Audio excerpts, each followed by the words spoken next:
Hi, I'm Ian Smith. I'm the Integrity Commissioner of the Esports Integrity Coalition. Welcome to our introductory video. Hello, I'm Kesra and I'm the General Manager here at ESIC, and today I'll be asking Ian some questions. So tell us a bit more about ESIC. ESIC is a not-for-profit members association. It's a coalition of interested esports stakeholders ranging from tournament organisers to betting operators operating in esports markets who all have a vested interest in the competitive integrity of esports, maintaining that, improving it, and dealing with breaches of it. What exactly does ESIC do? We do a number of things, the most important of which I think is participant education. We spend a lot of time in face-to-face presentations to players, managers, admins, technicians involved in the esports industry, explaining to them what the dangers are, how to spot them, and what to do about them if you come across them. We also run a bet monitoring service to alert ourselves to suspicious bets so that we have some idea of when a match might be being manipulated. That's a really important part because that's what allows us to catch the cheats and the match fixers and do something about it. And then we do a number of other things. We do anti-doping, for example. We have a code of conduct to deal with cheating to win. And we do a lot of advocacy around the future of esports, the relationship between esports and gambling on esports, and generally educating the wider public to the need for esports to be considered a sport, an enterprise that is worth investing in, that is safe, that is vibrant, young, new, and exciting. Tell us more about your members. We were very lucky right from the beginning to have the support of ESL as the world's biggest esports company. But since then, of course, we couldn't rely just on them. We're a members association and we need to have other people involved.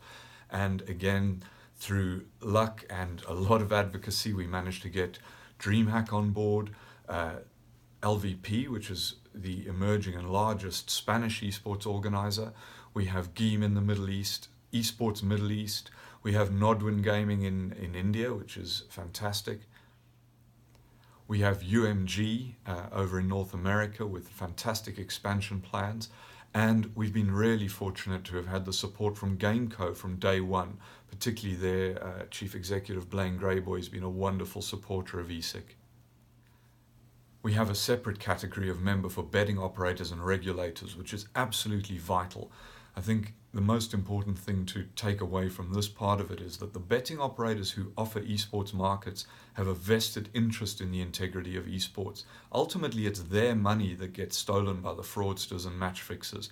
And so we enjoyed the support of Unicorn from day one as an endemic esports only operator, but we also got support and remained having support from Betway as a large non-endemic, Skybet. We've enjoyed fantastic support from Pinnacle. We also have, of the esports only operators, ESP, Esports Betting, Rivalry, Arcane Bet, Skrilla and GG Esports, and then a fantastic relationship we've developed with regulators around the world who license betting operators and have, again, an interest in them operating in a legitimate environment. To that end, we have information sharing memoranda of understanding with the Nevada Gaming Control Board, the UK Gambling Commission, the Maltese Gambling Authority, the Isle of Man, and we have similar agreements with the Global Lotteries Monitoring Service and ESA, which is the trade federation for most Western European licensed betting operators. All in all, through those relationships, we've created a fantastic suspicious betting alert network that benefits everybody in esports. You always say that the most important thing we do is player education. What is ESIC doing to implement this? Player education is the most important thing we do because it's the greatest deterrent to bad behavior around match fixing and all of these other threats to the integrity of esport. So literally from day one, and I'm thinking back to March 2016, the IEM in Katowice, we did a presentation to about 80 players across a range of games, StarCraft 2, Counter-Strike and League of Legends. And since then we've continued that practice with professional teams and other organizations for the last 2.5 years. And over that period we've educated more than 300 players. we've conducted surveys, and most importantly, in October last year, we launched our online education tool, which literally allows any player in the world to get a fundamental level of education on these issues without having to leave his home. You can do it all online. It's in a Q&A format with videos. It's really helpful. And at the end, you get a certificate saying you've done it, and I get an email saying that you've done it. And that's your ground level education done. Of course, there's still a lot more to be done, but at least we've got a level of awareness at the top level of professional esport now that is only rivaled by traditional sports that have been around for a long time. Can you tell us what sort of suspicious betting you've seen since ESIC has been founded? Yes, it's been really interesting. Firstly, we have a lot of initial suspicious bet reports, but most of those are easily explained. So I'm only going to concentrate on the ones that present more of a problem, that need a little more investigation. And over the period from when we launched in July 2016 to the end of 2017, we had 39 significant alerts. Now, the vast majority of those were in Counter-Strike Global Offensive and Dota 2. This is no surprise. Those are the two biggest gambling games in terms of esports betting. And that was driven, of course, as most of you would know, by the existence of skins betting and skins gambling in 2013, 14, 15. Now, they account for well over 60% of the market, the total market in esports betting, and as you'd expect, account for well over 60% of the alerts that we receive. But we've also had alerts in Call of Duty, in Warcraft 3, and a number of other titles. The significance here is that in recent months, there's been a surge in the number of reports relating to Dota 2 matches, and more significantly, to my mind, in some ways, is a significant surge in suspicious bet alerts around Warcraft 3. And the reason I emphasize that is that Warcraft 3 generates less than 1% of the gambling turnover in esports, well less than 1%, and yet generates currently the highest number of alerts. And that ought to be concerning. So what have you done with this information, and what's the outcome? Well, there's a lot of things that we can do with it, and it very much depends on in which tournament this is happening and who's running that tournament. If it's an ESIC member, it's easy, because then I have a direct line into the tournament organizer, and as soon as I receive those alerts, if they're meaningful, we call up the tournament organizer and we decide what to do. If the match action follows the bad betting, then we know we've got a problem, and I have power to investigate, because the players in that tournament are covered by the ESIC anti-corruption code. Where the suspicious betting relates to matches being organized by non-ESIC members, the situation's a lot more complicated. I always do my best to get hold of the tournament organizer, but that's often not easy in esports. I try and help where I can, and by and large, we've been reasonably successful with that. Where we've hit a little bit of a brick wall is with the publishers. I always give them the information, but as far as I can tell, nothing happens with that. It's very hard. Most publishers just provide absolutely no feedback. A number of other tournament organizers that we've given information to have thanked us for it and then gone silent. So sometimes it's very hard to know what's happened with the information. Where we have had jurisdiction or been invited to be involved by tournament organizers, we've prosecuted a number of cases for cheating, for match fixing, and you can read about those on the news and press section of our website in detail, but you can see the sort of action we've taken. The truth is that a reasonable number, a lot is exaggerating, a reasonable number of our suspicious bet alerts are still under investigation. And obviously in those circumstances I can't talk about them, but I do expect further disciplinary action. I do expect further sanctions against players to come out over the next year or so. ESIC also has an anti-doping policy and carries out drug testing on players. Can you tell us about that? Yes. One of the early drivers for ESIC was problems that ESL had around allegations of widespread doping in Counter-Strike. Very strange, this was in early 2015. I implemented an ESIC anti-doping policy that is esports specific. This is partly because I think the WADA code is inappropriate to esports, and that's a discussion I'm always willing to have, but also because I wanted to come up with something that was practical. So what we did was draft a policy based on the simple premise that if I went to anybody as a crooked doctor and I was a crooked esports player, and the question I had was, what can you give me to cheat that would help me be a better esports player? Whatever the doctors and pharmacologists agreed made it onto our prohibited list. So we have a simple esports specific policy, and we have a esports specific prohibited list, and we enforce that through testing. At the moment, only ESL test. So we test at a number of their major events every year. And as we record this video, I have doping control officers in Dallas testing at the ESL Pro League finals. Most top-end Counter-Strike players are familiar with our very nice anti-doping control officers, and who do a great job and have developed a great rapport with the players. The only point I'd make beyond that is it is unfair that ESL bear sole responsibility for drug testing throughout the entire esports industry. The rest of the industry is riding on their coattails. This is not a cheap exercise, and more people ought to be doing it. I'm not saying people are doping in esports. In fact, all the evidence is that they are not, particularly at the top level. But testing and a policy is a good deterrent. And at the moment, most players, if they are doping, know that they're safe in the esports world away from ESL tournaments. You see ESIC having an important lobbying role, trying to implement changes in esports betting and sports betting generally. What can you tell us about this?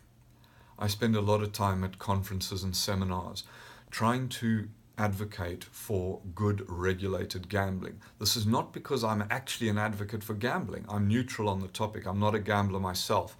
What I am is a pragmatist. I recognize that gambling is going to happen, and therefore the only way to make it a safe activity and to protect esports integrity and sports integrity broadly is for it to be well regulated with good enforcement of those licensing regimes. If you don't have that, the market is underground and develops in ways which are unhealthy, and also has a detrimental effect on young people, and esports has an awful lot of young people involved.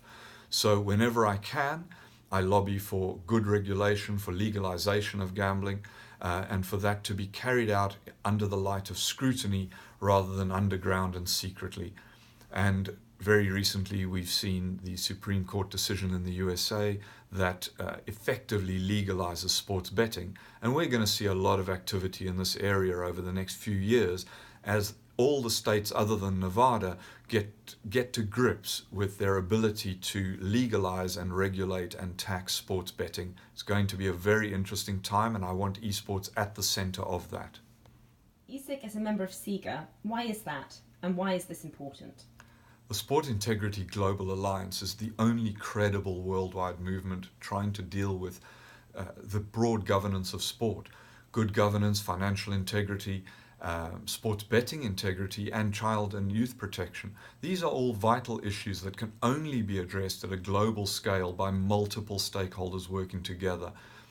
That's why I was an early supporter, and ESIC was a very early founding member of the Sport Integrity Global Alliance, SIGA, because it's the only way we're going to achieve these changes in a meaningful sense. It's no good esports, or indeed any sport, working in isolation trying to solve these global problems. And I'm 100% committed to SIGA and its efforts to clean up the governance of sport, to bring sports betting integrity and the practice of what goes on the field of sports together. Last year you arranged and hosted 3 Future of Esports in Nevada summits in Las Vegas. Why did ESIC get involved in that, and what have you achieved? We got involved because we presented to the Gaming Policy Committee about allowing wagering on esports. Nevada, Las Vegas in particular, wished to be, and still wishes to be, an esports hub worldwide, a global esports hub. But because Las Vegas is completely synonymous with gambling, we had to sort out the relationship between wagering and esports. And you could leave that to the market, Or you could try and accelerate that process, the growth of Las Vegas as an esports hub, by bringing all the parties together so that it all developed safely and securely. And that's what I decided ESIC ought to be involved in. We've partnered with the Nevada Esports Alliance, of which ESIC is a member, to make sure that we bring all the stakeholders in the state and North America generally together, and that we achieve things more quickly in Nevada than otherwise would have been the case if we just left it to chance. We've achieved a lot already, so what are your plans for the future?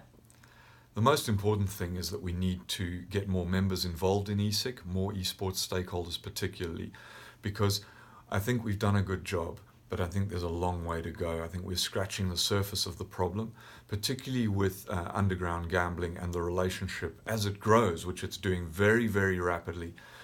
And as esports expands, that interface between betting on esports and esports really needs to be cleaned up. So we've got a lot of work to do, and we need to get a lot of people involved.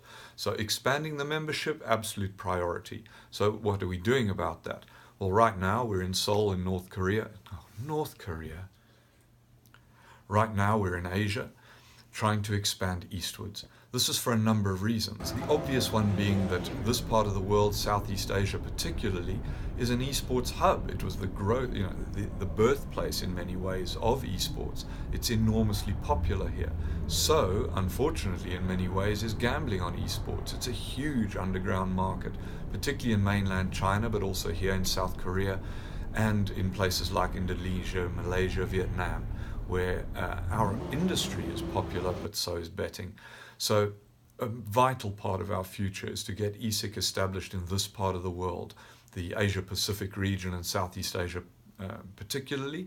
So we're here doing that and trying to create those relationships that lead to better things for the future. So that's really our priority, expansion east and more members, and that's what we're working hard on.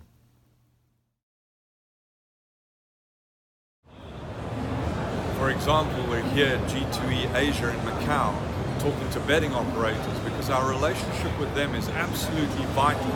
We exchange information on suspicious betting patterns so we can see when things are going wrong, where betting fraud may be being committed, and we can crack down on that with the esports tournament organizers.